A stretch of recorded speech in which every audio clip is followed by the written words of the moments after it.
आज हम बड़ा इंटरेस्टिंग कंसेप्ट लेने वाले हैं, बिजनेस प्रोसेस आउटसोर्सिंग, जिसको बीपीओ बोलते हैं। इंडिया वर्ल्ड के टॉप देशों में जो बीपीओ का काम करता है। आपको एक से एक कंपनीज, विप्रो से लेकर इंडिया के लगभग सारे सॉफ्टवेयर कंपनीज डायरेक्टली या इनडायरेक्टली इसमें इन्वॉल्व है। सो ये बीपीओ क्या होता है? ये आउटसोर्सिंग का एक प्रकार है जिसमें कंपनी अपना टोटल काम में से कुछ काम किसी बाहर के लोग को आउटसोर्स कर देती है। जैसे कि मैं टेक्स्ट बुक प्रिंटिंग कंपनी हूँ, पब्लिशिंग कंपनी हूँ, मैंने बुक्स तो पब्लिश कर दिया, लेकिन दुकानों तक पहुंचाने का मैं एनर्जी वेस्ट करना नहीं चाहता। सो मैं क्या करूँगा, मैं सामने वाले को बोलूँगा। जैसे एक टेकमैक्स पब्लिकेशन था, मुझे जितना याद है, कोई तो एक पब्लिकेशन था, उसने अपना कस्टमर तक पहुंचाने के लिए आउटसोर्स कर दिया था कि तुम्हारा ऑलरेडी डिलीवरी का सिस्टम है, हम तुमको ये पेमेंट देते हैं, तुम कर दो। जैसे कि HP का लैपटॉप है, पर चलता किससे? विंडोज से चलता है। विंडोज उनका खुद का सॉफ्टवेयर थोड़ी, आउटसोर्स काम है ना वो। बट एप्पल का नहीं, एप्पल का ऑपरेटिंग सिस्टम किसका है? तो वो आउटसोर्स नहीं है। जबकि HP, डेल, ये लोग क्या करते हैं? आउटसोर्स करते हैं। आया समझ में? सो बीपीओ का अलग सबसेट है, केपीओ, एलपीओ है, वो अलग से वीडियो में मैं बताऊंगा। मेन हमारा फोकस है बीपीओ, जहां पे आउटसोर्सिंग का, जैसे हम आउटसोर्सिंग को बीपीओ, केपीओ, एलपीओ तीन अलग अलग भाग में बांटते हैं। उसमें बीपीओ पहला सबसेट है, जहां पे मैं पूरा काम खुद नहीं करूंगा।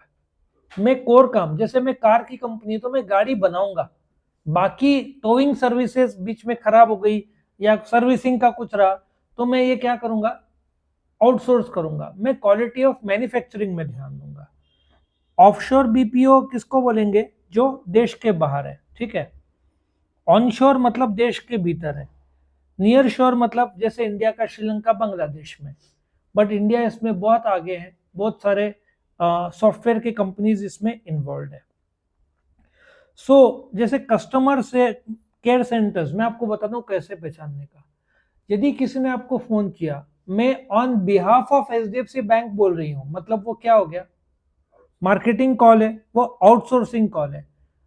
अभी क्या होता है, आपने सुना होगा, लोन चाहिए, क्रेडिट कार्ड चाहिए, फोन आया था कभी आपको? अब तक आया होगा। सो अभी सोचो, 10,000 कॉल्स करने रहते हैं। HDFC बैंक थोड़ी खुद का एम्प्लॉय का पगार 50,000, काम बहुत महंगा पड़ता है। उसके बजाय मैं एक संस्था को बोलूंगा, ये 20,000 लो, आप इतने लोगों से बात करो। मेरा कितना सेव हुआ? 30,000। उनको कितना मिला? 20,000। वो लोग एक को, लड़की को काम में लगाएंगे, ग्रेजुएट है, उसको 15,000 देंगे। एजेंसी को कितना मिला? 20,000। एम्प्लॉय को कितना मिला? 15,000। मेरा कितना सेव हुआ? 30,000। अब क्या होगा, वो एजेंसी आपको फोन करेगी कि मैं on behalf of HDFC bank बोल रही हूँ, क्या आप क्रेडिट कार्ड लेना चाहेंगे?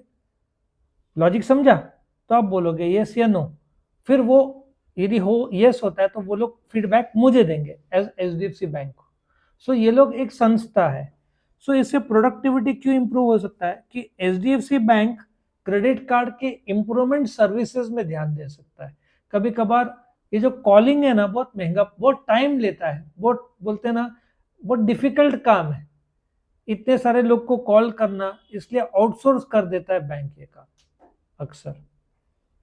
Optimum utilisation. एक तो आपको सपोजिटली एक्सक्यूज मी, मुझे 10,000 कॉल करना है। 10,000 कॉल में 1,000 कॉल एक को दिया, 10 लोग लगेंगे।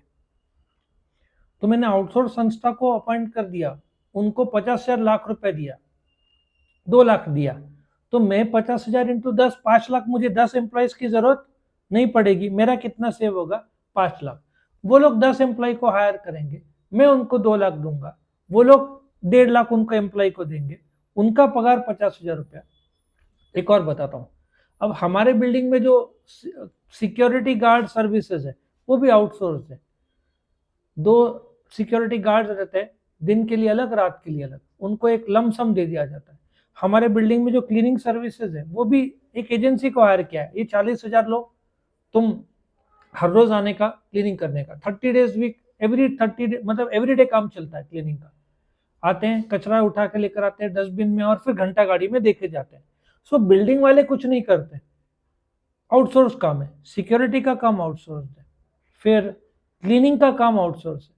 और प्राय बिल्डिंग जो बड़े बड़े मॉल्स होते हैं ना, उसमें भी क्लीनिंग काम आउटसोर्स रहते हैं। वो लोग सामने वाले को कॉन्ट्रैक्ट देते हैं, दिस इज 20,000 रुपीज या 50,000 रुपीज, आप ये महीने का क्लीनिंग करो। एवरी डे झाड़ू और पोछा। शुरू होता है मॉल 10 बजे, 8 बजे लोग आके 2 घंटे में काम फिनिश कर देते हैं। इसलिए आप जब जाते हो मॉल क्लीन दिखता है। This is how it works, ठीक है। रिडक्शन इन कॉस्ट, क्यों? मैंने आपको बताया, मैं 2 लाख दे रहा हूं, जबकि मैंने एम्प्लॉय हायर किया होता तो मुझे 5 लाख लगा होता। मेरा कॉस्ट सेव होता है, उनका भी कमाई होता है। ह्यूमन रिसोर्स, अभी ह्यूमन रिसोर्स क्यों? वो जो कॉलिंग वाले हैं, बार बार कॉल करेंगे तो उसमें एक्सपर्ट हो जाएंगे, वो फील्ड में वो लोग एक्सपर्ट है। मुझे एक्सपर्टीज की उस फील्ड में जरूरत नहीं है। मेरा काम है क्रेडिट कार्ड के अलग अलग सर्विसेज या मार्केटिंग तैयार करना। कॉलिंग जो है मार्केटिंग का हिस्सा, मैंने आउटसोर्स कर दिया। क्योंकि आप देखो, कॉलिंग आप फट से रख देते होंगे,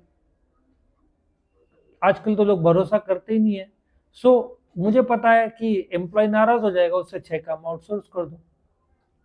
डिसएडवांटेजेस, कम्युनिकेशन प्रॉब्लम, जैसे अब फॉरेन से बहुत काम इंडिया को आते हैं।